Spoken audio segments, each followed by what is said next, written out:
औरत का मेकअप के साथ नमाज पढ़ना कैसा? अगर वो जायज मेकअप जायज तरीके पर है तो कोई हर्ज नहीं है, बल्कि जीनत तो लेनी है ना नमाज में औरत को, तो जेवर वगैरह भी पहन सकती है तो पहन कर। बीबी आयशा रदी अल्लाह तआला अन्हा तो इस बात को ना पसंद करती थी कि औरत जो है वो बगैर जेवर के नमाज अदा करेगी, कोई ना कोई जेवर उसके हाथ में होना चाहिए। जो नमाज नहीं पढ़ते क्या वो मुसलमान नहीं रहते? नमाज को जो फर्ज तस्लीम नहीं करता वो तो काफिर हो जाएगा, और जो नमाज को फर्ज तस्लीम करता है फिर सुस्ती के मारे नहीं पढ़ता जैसे आजकल है, तो वो काफिर नहीं होगा, सख्त गुनाहगार, जहन्नम का हकदार।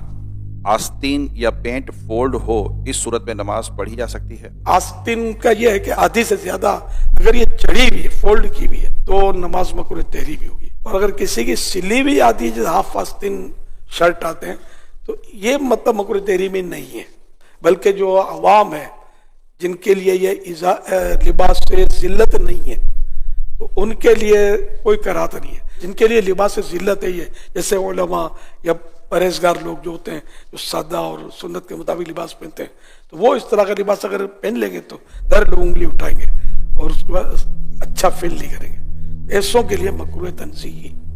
अगर पेंट फोल्ड करे तो नीचे से पाइचे फोल्ड करते हैं या ऊपर से गुरसते हैं, नमाज इस तरह पढ़ना मकरूह तहरीम ही है, नाजायज गुनाह है, अगर दोबारा पढ़नी होगी। यानी आस्तीन नीचे है तो नीचे रहने दें, और पेंट भी अगर नीचे है तो उसको नीचे रहने दें, इसकी शक्ल ना बदलें। खींच कर अगर ऊपर हो जाती है तो ठीक है। नमाज के दौरान मोबाइल में देखकर तिलावत करने से क्या नमाज पर असर पड़ेगा? नमाज टूट जाएगी। ये इरशाद फरमाइए कि टोपी ना पहनी हो तो क्या नमाज हो जाएगी? टोपी ना हो या सर नंगा हो, नमाज हो जाएगी, लेकिन सुस्ती की वजह से अगर नहीं पहना तो नमाज मकरूह तंज़ीही, नापसंदीदा। और अगर नमाज के ताल्लुक से यूं सोचा कि अब नमाज है ना, क्या मतलब कोई ऐसी मोहतम भी शान नहीं है, ऐसी नहीं है नमाज के जिसके लिए कोई बाकायदा एहतमाम किया जाए, तो कुफ्र हो जाएगा नंगे सर पढ़ना।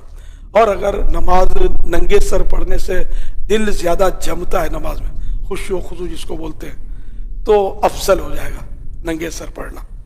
ये तीनों सूरतें ज़हन में रखिए। क्या काम की वजह से नमाज को लेट कर सकते हैं? जमात तो तर्क नहीं कर सकता, वो काम कैसा है सामने आए तो पता चले।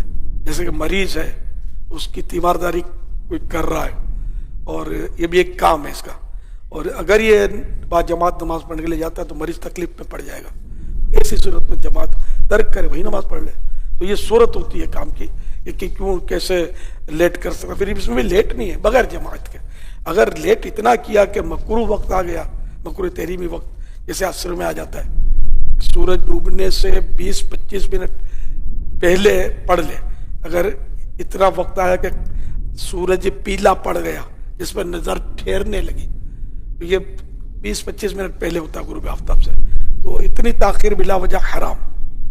अगर पढ़ ले नमाज, और किसी मजबूरी से अगर ताखिर हुई, इतना लेट हुआ, तो गुनाह नहीं है, मगर नमाज तो पढ़नी है। मजबूरी ऐसी हो कि जिसको शरीयत मजबूरी तस्लीम करे। हमें सुस्ती हो रही है, मजबूरी है, या फोन पे लगे हुए ये मजबूरी है, या बातों में लगे हुए, या ग्राहक में लगे हुए मजबूरी, ये मजबूरियां तो काउंट नहीं होगी, नमाज पढ़नी होगी वक्त के अंदर।